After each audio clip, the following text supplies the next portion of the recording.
Hello guys, so welcome to today's show. My name is CHUKS and you're on JFL TV, the home of football. So if today is the first time we see our program, for you to bring you the latest Arsenal news update that's the drop all over the world. So for now, let's start today's news. Alright, William Gallas will be one of the former Arsenal players and a pundit out there. So back up when they talk about the new season, when they bring a different opinion from what you don't talk before. So Gallas, they of the opinion say it will be a failure if Arsenal don't win the league. Yes. Now, when I saw this report, I just laughed. Now, what make me laugh? This same Gallas came out previously to say Arsenal don't have what it takes to win the league. You get now waiting in talk. Oh, when they argue with them, say, why would you say that? We've bought some players. You get look at how we've strengthened and we brought some different arguments. You get now you are now reversing and saying something contrary and saying if Arsenal don't win the league, it will be a failure. Like put the two different opinions on the pedestal, put them and lay it side by side. How it take makes sense. You don't come out and talk say we know if we win the league, we don't have the firepower. Same you they come out and talk say it will be a failure if we don't win the league. So I don't know what to see with the way Gallas they talk say it will be a failure. Me personally, I want us to win the league, yes. But make I no lie, every other person self don't strengthen, So this season it is going to be unpredictable. Anything can happen, you get. Arsenal can win it, Manchester United can win it, Man City can win it. But that Man City, I want to let you know some things, because when you watch Man City, I don't know how many of you watched yesterday match, Man City versus Sevilla for the Super Cup, you get. Man City win for penalties, but did you actually watch the match? My personal opinion, I will tell you that Man City have weakened, you get. You see this Gundogan where they lose. You see this Mahrez where they lose. You see this Kevin De Bruyne where they get injury now. He don't weaken Man City, and it was evident from yesterday because Erling Haaland was a shadow of himself. You see the way Erling Haaland play against Arsenal for the Community Shield, where you know really get shot on goal like he was like a stroller, just a stroll everywhere. You get just a patrol, you get like a patrol police. That's what it be against us and against Sevilla. Like Sevilla limited them to cross and do you know what it means? For you to limit Man City, say for them to do tiki-taka through pass, you know work, then they had to settle for only cross and not, Grealish, just they cross. That was how they limited them. And I say cross and not, Naiko Palmer takes score. You get Sevilla, even though Man City had the lion's share of the possession, Sevilla could have scored 2-0. Unnecessarily wasted a lot of chances. Like I watched the match, chances were coming begging. You get so at the end of the day, they lost through penalties. So what am I trying to say? You see, this season it is somehow going to be unpredictable because Kevin De Bruyne will be like the injury, maybe their playmaker, maybe their seer. You get initially, I mean, they think say if Kevin De Bruyne knows somebody could have stepped up like a Grealish, like a Bernardo Silva. But it is not forthcoming, which is unfortunate for us, because now we say their maestro don't they missing, and from what we are hearing, he's going to be doing a surgery to repair his hamstring, and if you keep on like 4 months out, if there are no complications, then if there are complications, it may extend to 6 to 7 months. You never can tell. So during those time frame, how will Man City fare? I can't wait to when we go play them for the Emirates Stadium anytime soon. Make I see how the match will be without a Kevin De Bruyne, because when you look at it, he's the one that usually supplies Haaland the ball when the guy they nod or score, and the guys have direct threats on his own. So, but we just do what. That is why the dynamics of who go win the league, it don't change drastically with these injuries where this Kevin De Bruyne don't get. So, more just the watch has every single goal this season will shock many people.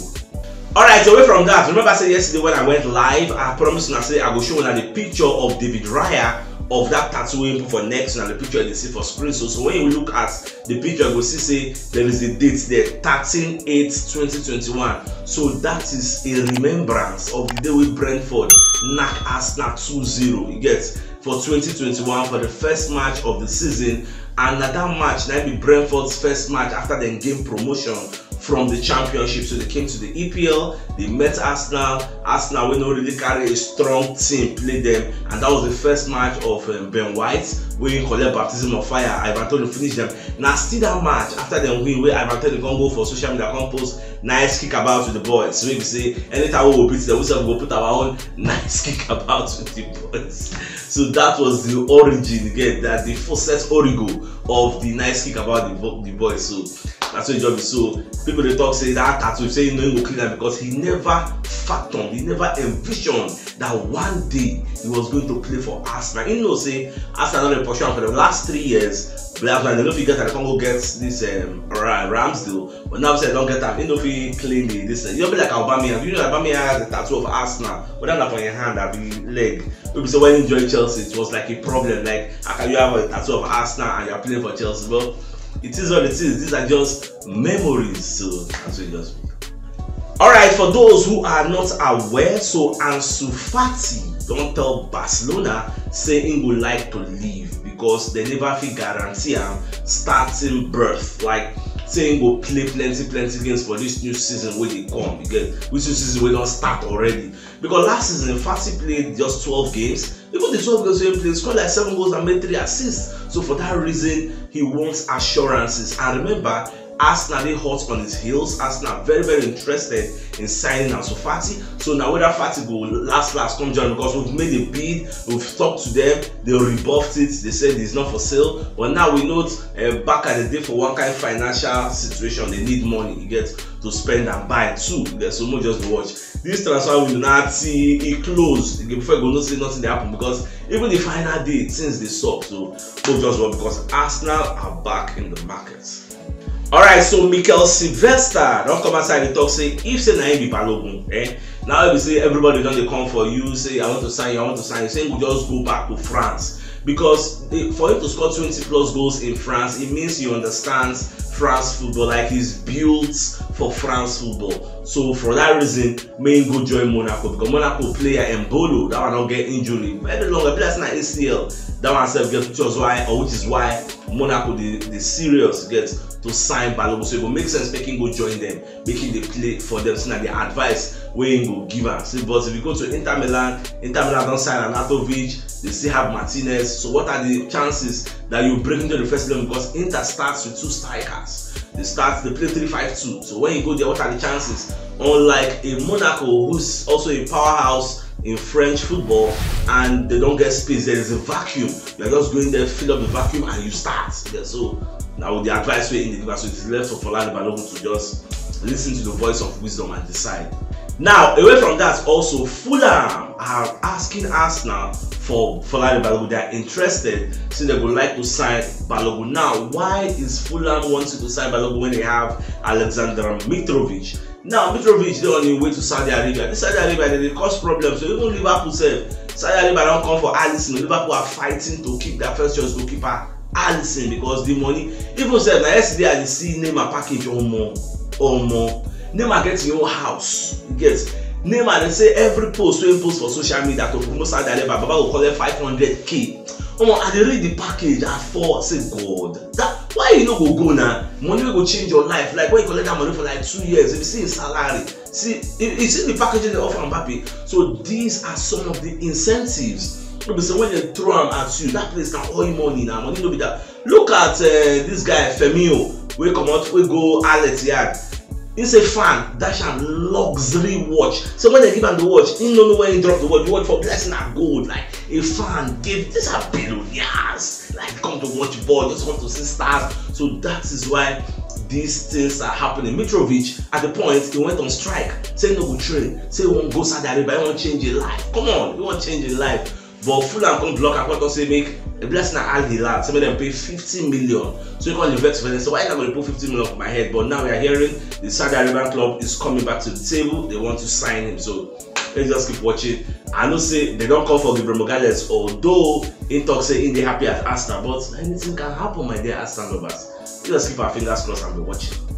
Alright, so the Daily Record, they let us know say Newcastle are also in talks with Arsenal over a deal with Tierney. So it's official, they are in talks. Get But look at to be the offer a loan with an obligation to buy, which I don't think Arsenal want to sanction. Arsenal want a permanent deal when they sell the guy so that they go buy the person who go fit enter this, like person who fit play the coach style. Like if you say the class okay do like this, you know go find it difficult. Look at Timber, he came in and he understood the inverted fullback role and he did it seamlessly. But Kenatela has been there, could not do it because no being way and he never really want to learn. He said on the learn for like 1 year for Zinchenko one, but we are not seeing it because it's not showing on the field of play. So we are looking at phasing him out and getting somebody that will actually do the job. Because so this time around, the question is: are we still going to sign a versatile player or an outright fullback or an outright centre back?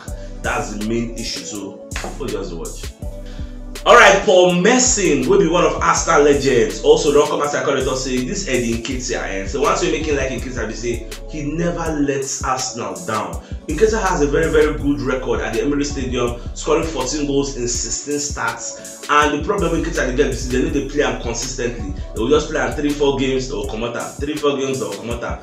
Benjamin enter, but he has never played like maybe 10-12 games on the stretch, like making the play, making get the confidence of the manager. Say, okay, let me start. Get now only when the Jesus get a lengthy injury or maybe now a longer short-term injury, they will come put him in. And whenever he comes in, he gives his all. He's a hard worker. He gets say he prefer the guy. Like he said a lot of good things about him, but me, I just like the fact say Eddie Nketiah they repay the manager's faith in him. Whenever they put him, if he no score, he work hard. Like when it comes to pressing, he does his job diligently, and I'm happy for him. Alright, so remember yesterday I been telling that talk say Arsenal won't sell Tavares because Nottingham Forest, the reason I say they interested, like they submit a proposal because we don't get the price. But now I'll find out the price, so it is £22 million. Now we want to sell Tavares to Nottingham Forest. Now this Tavares we bought him in 2021 for £8 million from Benfica. Yes. But so now we don't outgrow in type of player. It gets we're not in phase 4 for your reason. So we are aiming at winning trophies, not qualifying for top 4. So for that reason, some players need to go while new mature players need to come. So that is why we want to sell people like Tavares. Now we are looking at selling Tavares, selling Tierney, and getting a modern day fullback. That's the way our manager did think. So we just watch this avenue for us to recoup funds. Imagine maybe selling a kid and selling for 30 million because I don't think anybody is going to be offering 50 million for him. So maybe 30 million, then maybe Tavares 22 million, we are raising 50 something million. In short, if they sell kid and selling for 40-50 million, I'll be highly surprised. Unless na Saudi Arabia and I can collect them. I don't think anybody will come out paying such a sum for him. I don't know why it is like that, but Arsenal no sabi carry price go up. In short, this is actually the first time I'm seeing Arsenal put up a price and stick by that price. But this for them for that valuable deal. Say 50 million or not, if you know if you buy me, they go. This is actually the first time why they see that kind of thing because I didn't used to see Arsenal tearing contract, reducing price, just telling them, just go, all those kind of things. So I'm highly surprised. Alright, so it is sad to announce that Julian Timber is set to undergo surgery for an anterior cruciate ligament injury. So many players like Saliba, but don't worry, they go wish you quick recovery, we go wait for you. Many people don't talk like sweet things. Even Steam myself they talk say I'm going to support the team from the stands because company as the season don't end. You know, it's just a sad moment. I miss about the feel for the guy because we had high hopes for that guy. The guy they give me joy. Again, I'm not saying they give me joy too, but it is what it is. Alright, so Declan Rice also can conduct one interview with Rio Ferdinand. So for the interview, Ferdinand could ask and say, who you think say be the fastest player for Arsenal? Like person with the sharp. Or back say, almost so when he first enter Arsenal. So especially when that time with the day America. Say in the look Martinelli, say who be this nigga? Say this guy, he's the sharpest. Like he talks say Saka is fast, but Martinelli is faster. Like and the split part say you now have the two of them on the wings for Arsenal. They are frightening. Like the guy the third, you find out what the surprise say Martinelli is faster than Saka. But I say yes, so say Martinelli fast than you. And truly Martinelli is fast. Get Saka not really fast though. Go and check the top fastest wingers. Get you go see people like Dembele, you go see people like Mbappe, you go see people like Mudryk. Even this guy with Tottenham Hotspur sign Maki something. That one self another speed star. Get. So many people they will say that they para, they fast, because I know fast now. What's it talk fast? I just stand over as I beg. If you watch us for YouTube, make you subscribe to our show. If not Twitter, you watch us, make you follow us. If not Facebook, Make you follow us, and as you do so, may God continue to bless you. So if you know what yesterday's show, check the top left corner of your screen. You see the thumbnail. Click on so that we'll get all Arsenal updates as they drop all over the world. So start signing out. Enjoy the rest of your day. I came out.